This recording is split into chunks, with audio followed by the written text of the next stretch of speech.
بسم اللہ الرحمن الرحیم۔ حیض اور نفاس والی عورت کا غسل کس طرح سے کیا جاتا ہے؟ جن کو حیض کی حالت ہو اور وہ حیض سے فارغ ہونے کے بعد یعنی پیریڈ سے فارغ ہونے کے بعد غسل کیسے کریں، نفاس سے فارغ ہونے کے بعد وہ غسل کیسے کریں، یہ ایک اہم سوال میرے پاس آیا۔ کیا حیض والی عورت کو اگربتی جلا کے اپنے اوپر دھونی دے کے غسل کرنا ضروری ہے؟ یہ میرے پاس سوال آیا کہ ہمارے یہاں پہ اگربتی جلانے کے بعد پہلے سے ہی چلا آ رہا ہے معاملہ کہ اگربتی جو ہوتی ہیں 3 اگربتیاں جلائی جاتی ہیں اور اس کو 7 مرتبہ اپنے بدن پہ اتارنے کے بعد تب غسل کیا جاتا ہے۔ یہ مسئلہ سامنے آیا تو کیا یہ ضروری ہے؟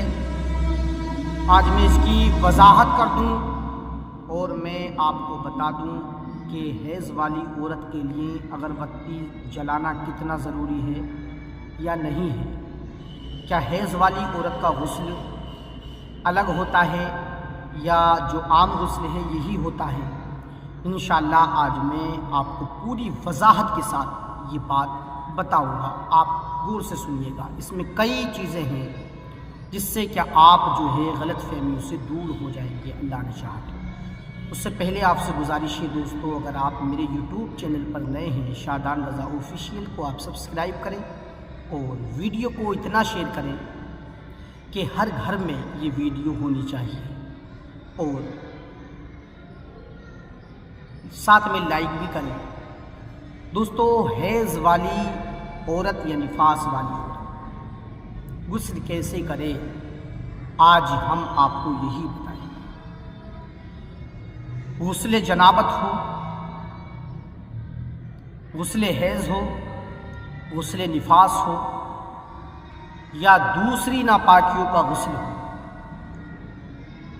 ان کا غسل کیا الگ ہے یا سب کا ایک ہی غسل ہے؟ کیا اگربتی جلانا ضروری ہوگا، دھونی دینا؟ تو یہ میں بات بتا دیتا ہوں، کسی بھی غسل کو غسل کرنے کے لیے، چاہے وہ حیض کا غسل ہو، نفاس کا غسل ہو یا عام غسل ہو یا جنابت کا غسل ہو، اگربتی جلانا یہ بالکل سراسر غلط اور جہالت ہے۔ یہ ان عورتوں کی جہالتیں ہیں جو پہلے سے پتہ نہیں کہاں سے اپنی من گھڑت باتیں وہ لاتی ہیں اور گمراہ کرتی ہیں آج بھی۔ تو خدارا، اگر آپ اس نیت سے کر رہی ہیں، اگربتی جلا کے اپنے اوپر دھونی دے رہی ہیں کہ جب تک ہم یہ نہیں جلائیں گے پاک نہیں ہوں گی، اور اسے ثواب سمجھیے، تو پھر یہ گناہ عظیم ہوگا۔ اس گناہ سے آپ باز آ جائیں۔ اگربتی جلانے کی کوئی بھی ضرورت نہیں ہے، دھونی دینے کی کوئی ضرورت نہیں ہے، یہ غسل میں شامل ہی نہیں ہے۔ اگربتیوں سے انسان پاک نہیں ہوتا۔ اللہ نے جو پاک کرنے والی صفت رکھی ہے وہ پانی کے اندر ہے، اور پانی سے ہی انسان پاک ہوگا، نہ کہ اگربتیوں سے۔ اب طریقہ حیض کا غسل کیا ہوگا، نفاس کا غسل کیا ہوگا، کیا یہ الگ الگ ہیں؟ جنابت کا غسل کیا ہوگا یا دوسری ناپاکیوں کا غسل کیسے کیا جائے گا؟ تو جی نہیں، یہ الگ بالکل نہیں ہے۔ چاہے کوئی سی بھی نجاست ہو، کوئی سی بھی نجاست ہو، سب کا غسل ایک ہی ہوتا ہے، لیکن طریقہ میں بتاتا ہوں غسل کیسے کرنا ہے۔ مان کے چلیے، اگر آپ غسل کرنے کی تیاری کر رہے ہیں یا کر رہی ہیں، تو نہ تو حیض کا غسل الگ ہے، نہ نفاس کا غسل الگ ہے، نہ جنابت کا غسل الگ ہے، سب کا ایک ہی غسل ہے۔ اگر آپ غسل کرنا چاہتے ہیں تو سب سے پہلے آپ غسل خانے سے پہلے آپ لیٹرین کے اندر جائیں، بیت الخلاء کے اندر جائیں، ٹوائلٹ کے اندر جائیں، جو بھی آپ اپنی زبان میں یوز کرتے ہوں، آپ جو بھی لینگویج مطلب اختیار کرتے ہوں، آپ کو اختیار ہے وہ مطلب بول سکتے ہیں، تو آپ اس میں سب سے پہلے جائیں اور پہلے ہو سکے تو پیشاب کر لیجیے، ٹھیک ہے؟ یہ بہتر طریقہ ہے، پہلے پیشاب کر لیں، اور پیشاب کرنے کے بعد پھر اس کے بعد آپ غسل خانے میں آپ داخل ہوں اور یہ نیت کریں کہ میں یہ غسل اس لیے کر رہا ہوں یا کر رہی ہوں کہ اللہ رب العزت کی میں عبادت کر سکوں اور پاکی حاصل کر سکوں. ٹھیک ہے، زبان سے نیت کر لیں بہتر ہے، زبان سے نہ کریں تو دل میں ارادہ یہی ہونا چاہیے، یہ بھی نیت ہی مانی جائے گی اور غسل آپ کا ہو جائے گا. اب غسل کرنے کے لیے پورا طریقہ کیا ہوگا؟ پورا طریقہ یہ ہوتا ہے غسل کرنے کے لیے کہ جس جگہ پہ جس بھی عضو پہ آپ کی نجاست لگی ہو، چاہے وہ مرد ہو یا عورت، تو اس جگہ کو اچھے سے دھو لیں. ٹھیک ہے، اور بہتر طریقے سے آپ دھو لیجیے، یہاں تک ناف سے لے کے اور نیچے تک اچھے سے دھو لیں.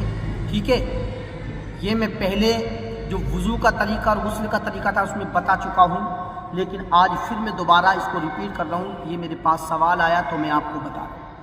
ٹھیک ہے، آپ اچھے سے دھو لیں. دھونے کے بعد نماز جیسا وضو کریں، لیکن اس میں گرگرا کرنا، کلی کے ساتھ گرگرا کرنا یہ فرض ہے. فرض وضو کے اندر فرض نہیں ہے، اور اس کے اندر فرض ہے اگر روزہ نہ ہو تو فرض ہے، اور اگر روزہ ہو تو کم از کم چاروں طرف پانی گھوم جائے، اتنا جو ہے اچھے سے مطلب منہ کا کوئی بھی پرزہ سوکھا نہ رہے. ٹھیک ہے، ہاں، یہ کلی کے ساتھ غرارہ کرنا یہ فرض ہے. ناک کی نرم ہڈی تک پانی پہنچانا، یوں کر کے کھینچنا یہ بھی فرض ہے. پھر پورے بدن پہ پانی بہانا یہ بھی فرض ہے. ٹھیک ہے دوستو، تو آپ کو غسل کرنے کے لیے چاہے وہ حیض کا غسل ہو، نفاس کا غسل ہو، غسل جنابت ہو، یا کوئی سا بھی غسل ہو، ٹھیک ہے، یا آپ ویسے ہی غسل کر رہے ہو تب بھی یہ کرنا بہتر ہے. دوستو آپ جو ہے کوئی الگ سے غسل نہیں آئے گا. دنیا کی جتنی بھی ناپاکیاں ہوتی ہیں ان ناپاکیوں کو دور کرنے کے لیے اور پاکی حاصل کرنے کے لیے سب کا طریقہ ایک ہی ہوتا ہے. یہ عوام میں یہ غلط بات رائج ہے کہ حیض کا غسل الگ ہوگا، یہ عورتوں میں یہ بات الگ ہے. یہ بات بلا وجہ پھیلی ہوئی ہے اور من گھڑت ہے کہ حیض والی کا غسل یا نفاس والی کا غسل الگ ہوتا ہے. نہیں، سب کا غسل ایک ہی ہوتا ہے، ایک ہی طریقہ ہے جو ہم نے بتا دیا ہے. تو انشاءاللہ آپ اس پہ عمل کریں اور یہ بات ضرور آگے تک پہنچائیں، تاکہ جو ابھی تک اس غلط فہمی میں ہیں کہ حیض و نفاس والی عورت کا غسل الگ ہوتا ہے، ان کو پتہ چلے کہ کوئی الگ نہیں ہوتا، بلکہ یہی ہوتا ہے جو عام غسل ہوتے ہیں. اور جس طرح سے اور ناپاکیوں کو دور کرنے کے لیے غسل کیا جاتا ہے، اسی طرح سے حیض نفاس والا بھی غسل کیا جاتا ہے. پروردگار ہم سب کو عمل خیر کی توفیق عطا فرمائے، علم دین سیکھنے، سکھانے، اس پہ عمل کرنے کی توفیق عطا فرمائے. السلام علیکم ورحمۃ اللہ وبرکاتہ.